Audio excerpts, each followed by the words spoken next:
E a gente fala agora sobre o processo resultante da Operação Indenizar-se. Realizada hoje, mais uma audiência de instrução na terceira vara criminal.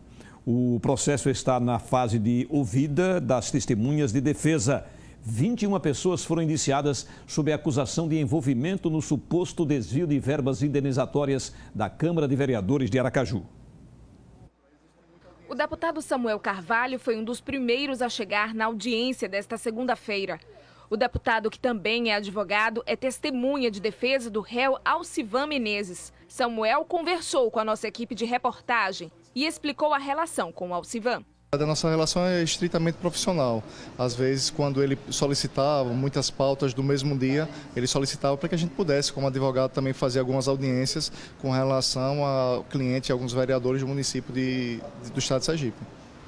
O senhor chegou a pegar contratos, assuntos relacionados aos vereadores de Aracaju? Não, a gente não tem esse tipo de contratação. Na verdade, era questão do pro bono mesmo. O processo relacionado à Operação Indenizar-se tramita na terceira vara criminal. Esta é a fase de instrução de testemunhas de defesa. Apenas a de Alcivan Menezes foi ouvida nesta semana. Está na fase processual de inquirição das testemunhas de defesa.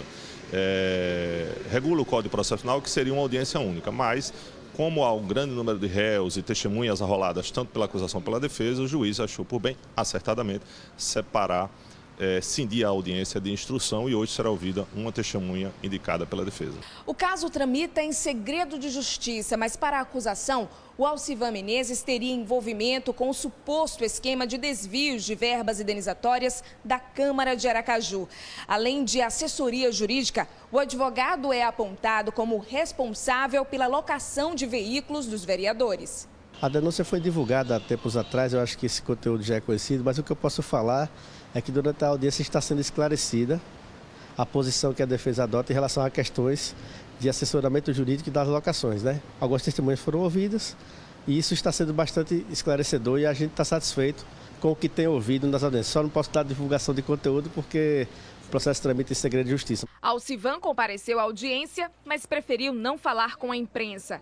A época em que a operação foi deflagrada pelo Departamento de Crimes contra a Ordem Tributária e Administração Pública, o DELTAP, o advogado chegou a usar tornozeleira eletrônica e teve bens bloqueados. Os filhos de Alcivan também são réus do processo. Segundo a polícia, o suposto esquema era consolidado através de contratos fictícios de locação de veículos e assessoria jurídica e teria provocado um prejuízo de mais de 5 milhões no período de 2013 a 2016. À época, 21 pessoas foram indiciadas no processo. Além de Alcivan e os 2 filhos, os ex-deputados Robson Viana e Tijóia Evangelista, os vereadores Anderson Santos da Silva, o Anderson de Tuca e José Gonzaga de Santana, e ex-vereadores Adriano Oliveira Pereira, Agamenon Sobral Freitas, Carlos Max Prejuízo, Daniela dos Santos Fortes, Jailton Santana, José Augusto da Silva, José Ivaldo Vasconcelos Andrade, Renilson Cruz Silva, Robson Moraes Oliveira Filho e Valdir Santos. A defesa de Agamenon Sobral, Carlos Max Prejuízo, Jailton Santana e Adriano Oliveira aposta nessa fase do processo para favorecer os réus. Já foram ouvidas todas as testemunhas de acusação, agora as pessoas que foram indicadas pelas defesas estão sendo chamadas em juízo para prestarem os seus esclarecimentos sobre os fatos. Quando são ouvidas as testemunhas de defesa, então é dada a palavra primeiramente ao advogado que arrolou a testemunha, depois aos demais advogados e, ao final, ao Ministério Público. Nós estamos convictos de que a prova é absolutamente robusta, favorável à tese do Ministério Público.